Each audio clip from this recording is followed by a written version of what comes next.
Thanks for staying with us. I'm Bill O'Reilly reporting from Washington in the Weekdays at Bernie segment tonight. As you may know, ABC Newswoman Martha Raddatz, CNN anchor Anderson Cooper will moderate the second presidential debate on Sunday night in St. Louis. Both Ms. Raddatz and Mr. Cooper have ties to the Democrats, leading some to believe the debate will not be fair. Joining us now from North Carolina, Bernie Goldberg. And you say?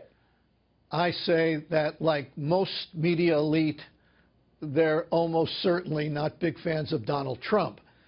But they have to be cognizant of the blowback after Lester Holt's performance in the first debate, where there was a belief, I think a legitimate one, that he was easier on Hillary Clinton than on Donald Trump.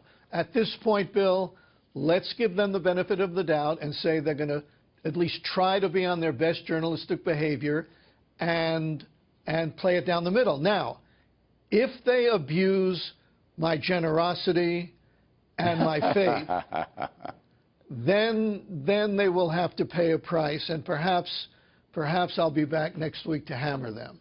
Well, here's my theory. This presidential election is unlike any of the others in our lifetime because Absolutely. Mr. Trump is seen as a pariah, not an opponent like Mitt Romney or John McCain or President Bush the Younger. He's seen as a pariah, somebody that the press has to attack, almost like Fox News. All right? In order to be responsible journalists, this is the mindset. We have to attack Trump. You can't just ask him a question. You got to try to diminish him because he's so bad. And that's our job, to expose bad people. So that's the mentality that I think is coming in with a lot of these journalists. I don't think there's any question about that. I mean, Donald Trump certainly provides enough ammunition for that belief, but there is a belief that because he's unlike any other candidate who's ever run, certainly in the modern era, he is, I'll use their words, he is dangerous, he is unhinged, he is a literal danger to the republic, and of course he's Hitler, which is, used over and over again.